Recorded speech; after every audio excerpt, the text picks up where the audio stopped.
Tim. I know for sure. What were you eating? What was that? It's like a coffee candy. thing. Coffee candy. Okay, I know for sure you have been. He keeps pooping out of his mouth. Okay, you have been sent this article a million times because it's been sent to me a lot from you guys because you guys wanted us to talk about it. And it's about this Australian company that has been accused of appropriating Laotian and Thai designs. Oh, I saw that. It's the basket chairs, right? Yeah, it's the tables. It's like basically little like tables that you eat at. My family had one of these. Yeah. That's pretty cool. I read it. Is it religious? Well, they use it in temple. From what I read, is that they use it in temples. Like they serve food on it. Yeah, I don't know if it's necessarily religious. I think it's definitely just something most families will have in their house. It's like your little dining room table. You sit on the floor, you eat your food there. It's like, enough for maybe 4 of us to sit around. Oh, that's pretty spacious. Cause it looked like a side table, like smaller. No, in the photos, it looks kind of small to me. No, it's like you could sit around like with 4 homies and eat. Yeah. And is it low enough where you have to sit on the floor? Or Sitting on the floor. Oh, okay. You know what's crazy? Is with bamboo, you could make a hat, you could make a table, you could make a chair, you could make weapons. You make a house? Yeah, literally. I watch that shit all day long on YouTube.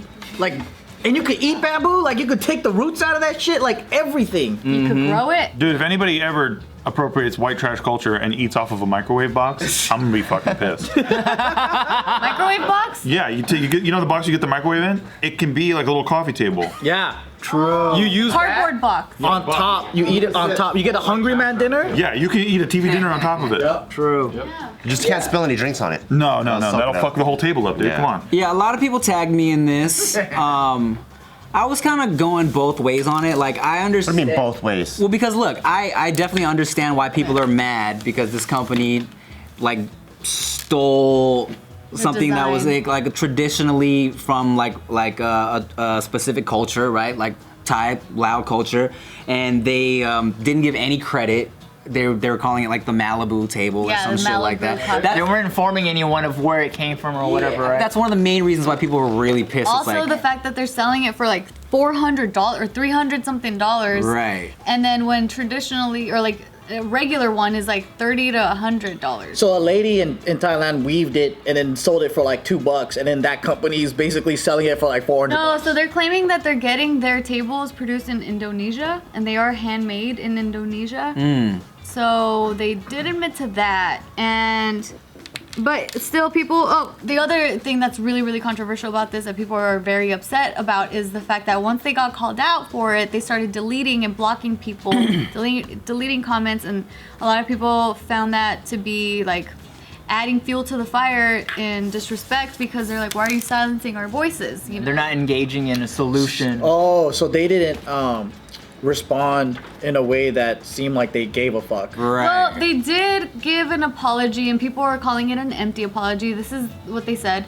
They said, "Thank you for your comments on our Malibu coffee table. We are an Australian-based, small family-run business, and our products are produced in likewise small family businesses in Indonesia. We are sorry if we have offended anyone, and cultural appropriation is the last thing we want to do. Thank you for letting us know the origin of this style. Whilst we do not have the original and our tables are handmade in Indonesia, we appreciate your feedback and we will have the origin of this style stated on our website. The Malibu style name reflects our coastal branding, like all our products, and the size and craftsmanship is very different to the original as it is made to a coffee table size. We only want to show respect and support for all cultures and communities and certainly do not aim to offend anyone." Is that table, the minute you see it, you go, okay, that's Thai inspired? Because I just see a regular coffee table. I don't know. Well, for me, when someone tagged me, I was like, that looks like a Thai table. That looks like the table I had in my family's living room, right?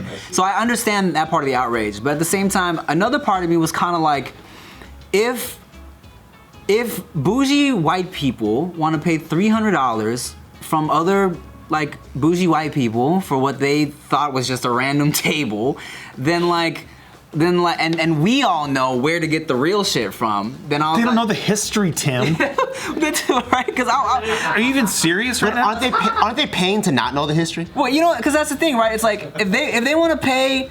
If they want to sell to each other these like ridiculously priced tables, then part of me was like, let them do it, right? Because I kind of got in the mindset of like, you know, growing up in LA, we know where to get the really good elote at, right? The real Mexican corn from the elotero man, right? Mm-hmm. But it's like then you got these fancier restaurants that have kind of put their own kind of elote on their menus. Right, it's like $20 for like their own variation, which isn't nearly as good. Right. So a part of me was like, it feels the same way, you know what I'm saying? If they even with huaraches, like Yeah. Mexicans, like you know, like indigenous Mexicans, they make like hand make huaraches, which are sandals like for your feet, and a lot of high fashion designers and brands like they take those designs and make their own version and sell them for like thousands of dollars. I think their outrage though is the fact that because it's very sacred to the culture. From what I understand, the reason why people are upset about this is because of the fact that this is an item that's very sacred to the culture. It's also from the culture, and like for someone else to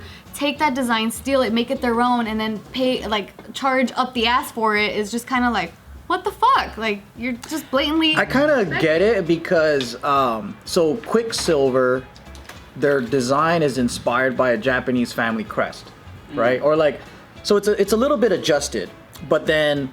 When I think there are just U.S. brands or companies that would take family crests and then they would just duplicate it without, you know, they don't change anything, and then they use it as a design or whatever. It was always weird to me because I'm like, that was someone's family's last name that you just took. Yeah. It's weird because I don't know. I don't own it, but I've seen my family crest in a lot of different places. Really? Yeah, it's common. And then like, so back then, the way that they did it in Japan was like, your family crest was your company logo. It was like, you know, whatever your family built, like let's say your family builds chairs, right? Or it's a whatever, you have your stamp, so they know that Joe's family built it or whatever. And so you do use it as a company logo. That concept has been there for hundreds of years. But then when it's not used correctly, it's kind of a joke, but I don't get offended. I'm kind of like, oh, that's weird. Yeah, see, that's the thing. It's like I get where the outrage comes from, because it's like just give credit where credit's due, and I understand that, especially when, you know, everybody is influencing each other and kind of like learning from each other on how to create new shit. I get where people really want to make sure you remember where it comes from. You know what I'm saying? Like, I get that. So I have a lot of family from Philadelphia, and recently me and Nikki were ordering sushi, and I was given what they called a Philadelphia roll. And I gotta tell you, I was pretty fucking pissed because this, Philadelphia cheese. yeah, because this who does the sushi? Is it Japanese, right? Mm-hmm. Yeah. So they appropriated Philadelphian cheese.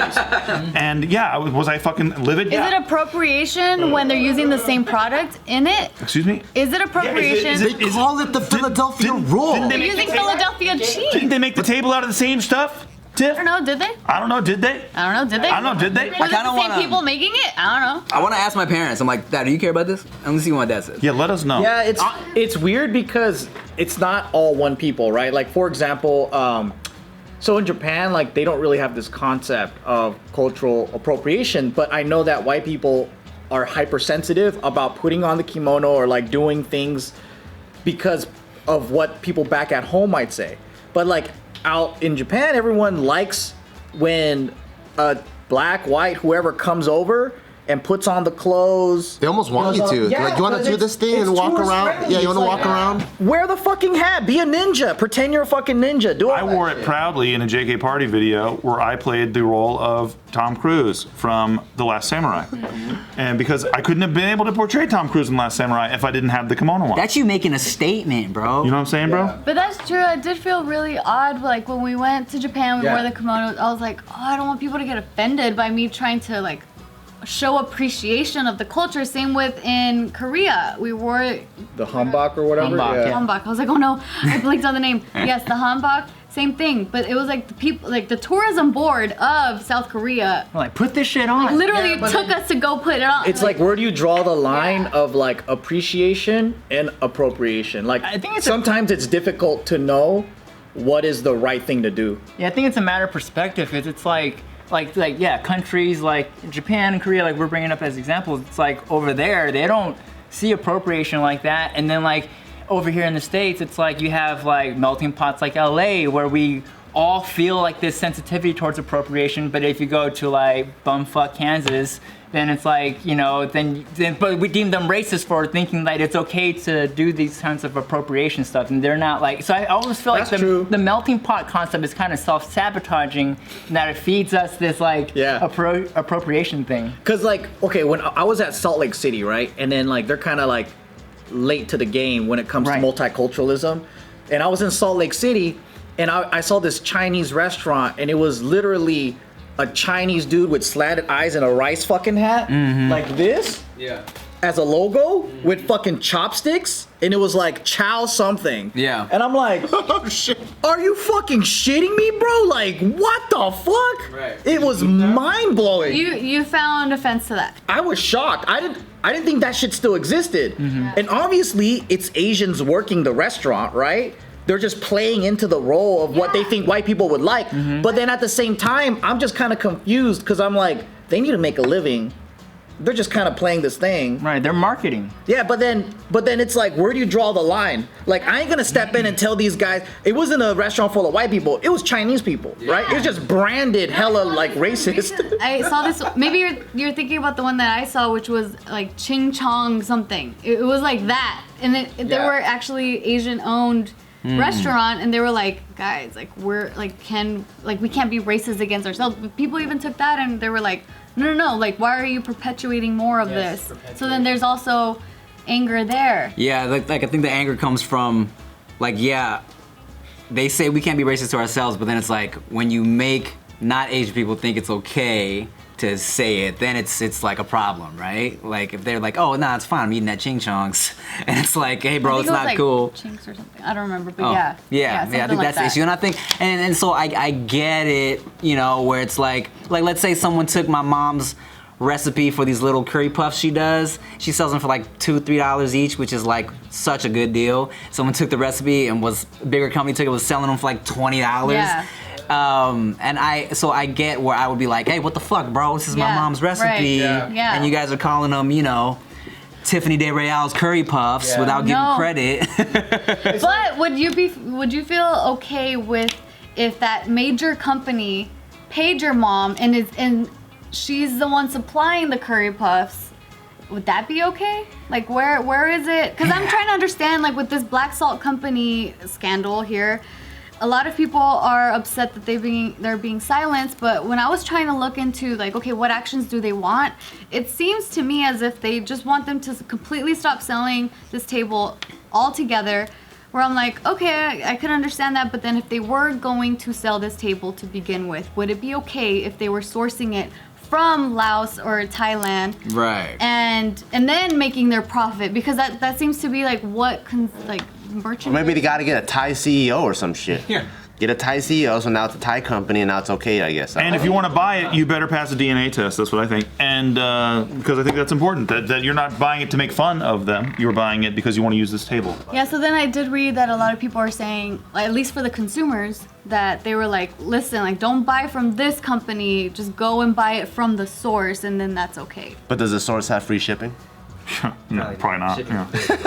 They don't have a coupon code either. It just sounds like people are trying to figure out how to deal with exploitation, which has been happening Since the within beginning all of time. races. Yeah, and it doesn't make it okay, but like I mean, like think about even the brands that we wear, like the overpriced shoes that are fucking made, or the phones and the laptops and everything Right. that we have, like Right.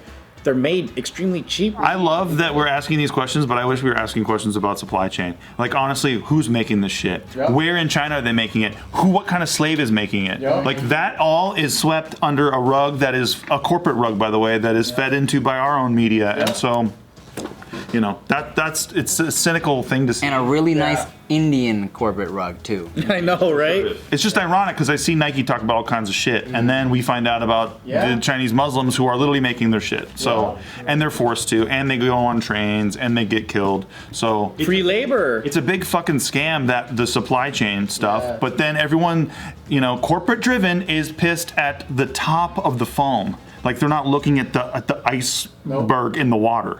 Hello guys, thank you guys so much for watching all of our videos, and I know it's been a million years in the making, but we finally got Just Kidding News merch. Yep. So make sure you go down to the store below and you can you can get a piece of JK News, and thank you guys for supporting. Thank you. Bye bye.